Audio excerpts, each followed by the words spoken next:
Covid വിഷയമായിട്ട് ബന്ധപ്പെട്ടതെല്ലാം അത് politically ആരോപണമാണ്, അതിനകത്ത് തിരുത്തി പറയാനൊന്നുമില്ല എന്നുള്ളൊരു നിലപാട് UDFും സ്ഥാനാർത്ഥിയും എല്ലാവരും എടുക്കുന്നുണ്ട്.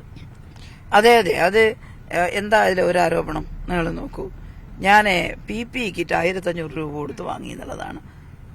ഞാൻ വാങ്ങിയിട്ടില്ല എന്ന് പറഞ്ഞിട്ടില്ലല്ലോ. അസംബ്ലിയിൽ വളരെ വിശദമായി ബഹുമാനപ്പെട്ട കേരളത്തിന്റെ മുഖ്യമന്ത്രി മറുപടി പറഞ്ഞില്ലേ.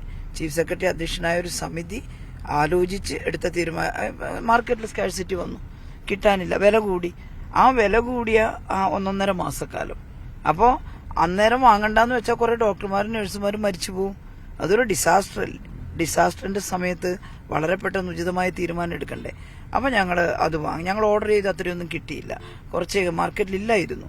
അപ്പൊ കിട്ടിയത് വെച്ച് ഞങ്ങൾ ഈ ഡോക്ടർമാരും നഴ്സുമാരും ജീവൻ കളയാതെ സംരക്ഷിച്ചു. പിന്നെ കുറച്ച് മാർക്കറ്റിലേക്ക് വരാൻ തുടങ്ങിയപ്പോൾ വില കുറഞ്ഞു. പല വിലക്ക് വാങ്ങിയിട്ടുണ്ട്. 500 രൂപക്ക് വാങ്ങിയിട്ടുണ്ട്, 860 രൂപക്ക് വാങ്ങിയിട്ടുണ്ട്. അതുപോലെ തന്നെ പിന്നെ 1500 രൂപക്ക് വാങ്ങിയിട്ടുണ്ട്.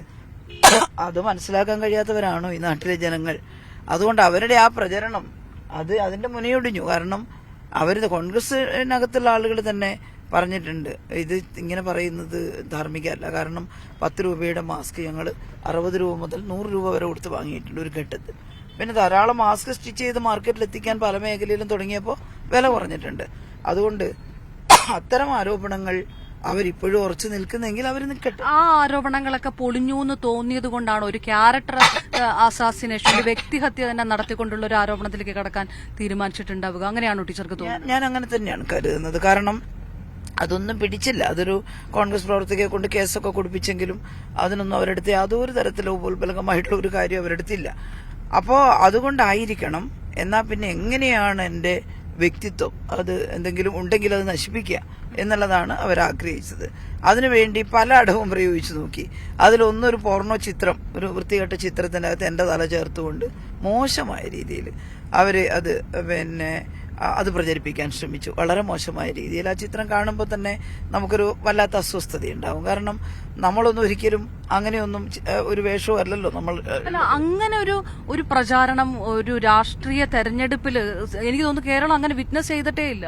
ഇല്ല, ആരും. പ്രത്യേകിച്ച് നമ്മൾ ഒരുമിച്ച് പ്രവർത്തിക്കുന്ന രാഷ്ട്രീയ നേതാക്കന്മാരില്ലേ, UDFന്റെ നേതാക്കന്മാരോടുള്ള എനിക്ക് വ്യക്തിപരമായിട്ട് എന്തെങ്കിലും വെറുപ്പുണ്ടോ? പൊളിറ്റിക്കലായിട്ടുള്ളതല്ലാതെ അവരിൽ പലരും എന്നോട് ഭയങ്കര സൗഹൃദത്തിൽ പെരുമാറാറുണ്ടല്ലോ. എന്നോട് മാത്രമല്ല, പരസ്പരം കുടുംബ ബന്ധങ്ങൾ, അതുപോലെ തന്നെ പരസ്പരമുള്ള പെരുമാറ്റം, അതൊന്നും വ്യക്തിപരമല്ലല്ലോ. ഈ വ്യക്തിപരമായിട്ട് ഇങ്ങനെ വൃത്തികെട്ട പോസ്റ്റർ ഇറക്കുമ്പോൾ അവർക്ക് ആർക്കെങ്കിലും തോന്നണ്ടേ അതൊന്ന് ശരിയല്ല, ഞങ്ങളറിയില്ല ആരോ എന്ന് പറഞ്ഞിട്ട് ഒഴിയാണ്. അതെങ്ങനെയാണ്? ആ പേജുകളിലല്ലേ ഇവരുടെ തെരഞ്ഞെടുപ്പ് പരസ്യങ്ങൾ വരുന്നത്?